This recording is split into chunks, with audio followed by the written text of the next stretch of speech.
ഇടുക്കി പീരുമേടിനു സമീപം പ്ലാക്കത്തടയിൽ ആദിവാസി സ്ത്രീയുടെ മരണം കൊലപാതകമെന്ന് കണ്ടെത്തൽ. കാട്ടാന ആക്രമണത്തെ തുടർന്നുണ്ടായ മരണം എന്ന് കരുതിയിരുന്ന സംഭവത്തിലാണ് വഴിത്തിരിവ്. പോസ്റ്റ്മോർട്ടം റിപ്പോർട്ടിന്റെ നിർണായകമായ വിവരങ്ങൾ പുറത്ത്. ഭർത്താവ് ബിനു പോലീസ് നിരീക്ഷണത്തിലാണ് ഉള്ളത്.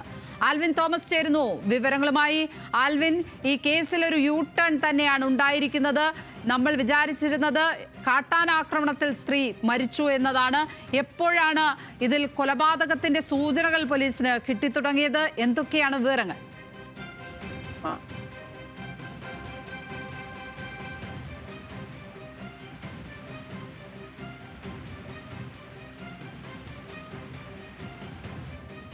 ഇടുക്കി പീരുമേടിന് സമീപം പ്ലാക്കത്തടയിൽ ആദിവാസി സ്ത്രീ സീത മരിച്ച സംഭവത്തിൽ ആ സംഭവം കൊലപാതകമെന്ന കണ്ടെത്തലിലാണ് പോലീസ് എത്തിച്ചേർന്നിരിക്കുന്നത്. ഇപ്പോൾ ആൽവിൻ തോമസ് ചേരുന്നുണ്ട്. ആൽവിൻ, ഈ കേസിൽ ഒരു യു ടേൺ തന്നെ സംഭവിച്ചിരിക്കുന്നു. എപ്പോഴാണ് കൊലപാതക സാധ്യതകൾ പോലീസ് സംശയിക്കുന്നത്? വിവരങ്ങൾ എന്തൊക്കെ?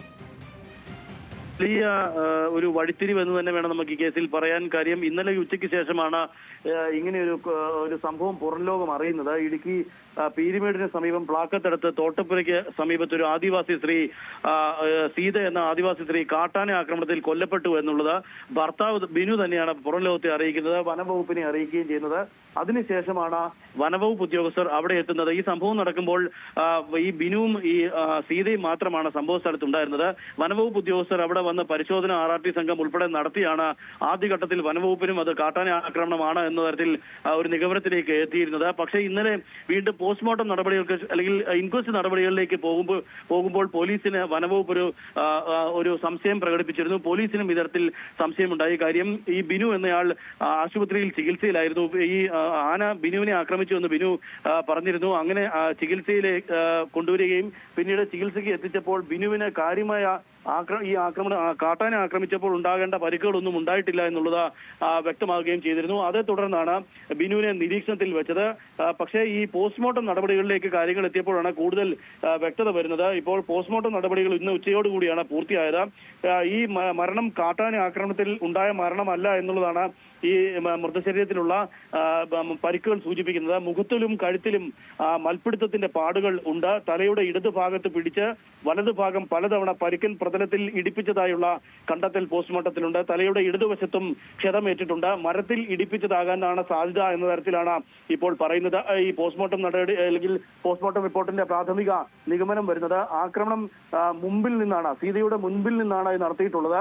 തലയുടെ പിന്നിൽ ഉണ്ടായ പരിക്ക് വീഴ്ചയിൽ സംഭവിച്ചതാകാമെന്നുള്ളതാണ് പോസ്റ്റ്മോർട്ടം നടത്തിയ സർജൻ വ്യക്തമാക്കുന്നത്. ഉയർന്ന ഭാഗത്ത് നിന്ന് പ്രതലത്തിൽ നിന്ന് താഴേക്ക് പതിച്ചതാകാം എന്ന തരത്തിലും പറയുന്നുണ്ട്. അങ്ങനെയാണ് തലയ്ക്ക് കാര്യമായി ക്ഷതമേറ്റിട്ടുള്ളത്. അതോടൊപ്പം തന്നെ ഇടതുവശത്തെ 7 വാരിയലുകൾ ഒടിഞ്ഞിട്ടുണ്ട്. 2 ശ്വാസകോശത്തിൽ കുത്തിക്കയറിയിട്ടുണ്ട്. വലതുവശത്തെ 6 വാരിയലും ഒടിഞ്ഞിട്ടുണ്ട്. ഒരെണ്ണമാണ് ശ്വാസകോശത്തിൽ ഈ വശത്തെ കുത്തിക്കയറിയിട്ടുള്ളത്. നാഭിക്ക് തൊഴിയേറ്റിട്ടുള്ളതായും പോസ്റ്റ്മോർട്ടം റിപ്പോർട്ടിൽ കണ്ടെത്തുന്നുണ്ട്. തലയുടെ വലതുവശത്താണ് പരിക്ക് കൂടുതലുള്ളത്. വലത് കൈത്തണ്ടയ്ക്ക് മുകളിൽ തീവ്രമായ അമർത്തിയ പാടും ഈ മൃതശരീരത്തിലുണ്ട്.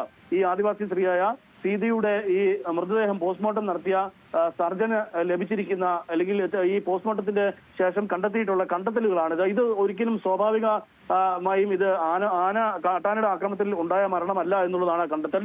ഇതൊരു കൊലപാതകമാണ് എന്ന തരത്തിലാണ് ഇപ്പോൾ സർജൻ കണ്ടെത്തിയിട്ടുള്ളത്. ഇത് സംബന്ധിച്ചുള്ള ഇനി കൂടുതൽ സ്റ്റേറ്റ്മെന്റ് പോലീസിന് സർജൻ നൽകേണ്ടതുണ്ട്.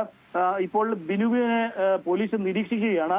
അല്പസമയം മുമ്പാണ് സീതയുടെ മൃതദേഹം ബന്ധുക്കൾക്ക് വിട്ടു നൽകിയത്. സംസ്കാര ചടങ്ങുകൾ അല്പസമയത്തിനകം തന്നെ പ്ലാക്കത്തടത്ത് നടത്തും. അതിനുശേഷം ഒരുപക്ഷെ ബിനുവിനെ കസ്റ്റഡിയിലെടുക്കാനുള്ള സാധ്യത നിലനിൽക്കുന്നുണ്ട്. കാര്യം ഇയാൾ പറഞ്ഞ പല കാര്യങ്ങളിലും വൈരുദ്ധ്യമുണ്ട് എന്ന തരത്തിൽ ഇപ്പോൾ വനംവകുപ്പിനും അതോടൊപ്പം തന്നെ പോലീസിനും മനസ്സിലായിട്ടുണ്ട്. വനംവകുപ്പും ഇതിൽ സംശയം പ്രകടിപ്പിച്ചുകൊണ്ട് നേരത്തെ പീരുമേട് ഡിവൈഎസ്പിക്ക് കോട്ടയം DFO ഒരു നിർദ്ദേശം നൽകിയിരുന്നു. ഈ ബിനു പറഞ്ഞ കാര്യങ്ങളിൽ വ്യക്തത കുറവുണ്ട് എന്ന തരത്തിൽ പറഞ്ഞിരുന്നു. ഇതിന്റെ കൂടി അടിസ്ഥാനത്തിലാണ് പോസ്റ്റ്മോർട്ടം നടപടികൾ പീരുമേട്ടിൽ വെച്ച് നടത്തി. വിശദമായ പോസ്റ്റ്മോർട്ടം നടപടികളിൽ കാട്ടാന ആക്രമണത്തിലുള്ള മരണമല്ല എന്നും ഇതൊരു കൊലപാതകമാണ് എന്നുള്ള തരത്തിലുള്ള പ്രാഥമിക കണ്ടെത്തൽ വന്നിട്ടുള്ളത്. തുടർ അന്വേഷണം. ആൽവിൻ തോമസ് ആണ് ഇടുക്കിയിൽ നിന്ന് വിവരങ്ങൾ പങ്കുവച്ചത്.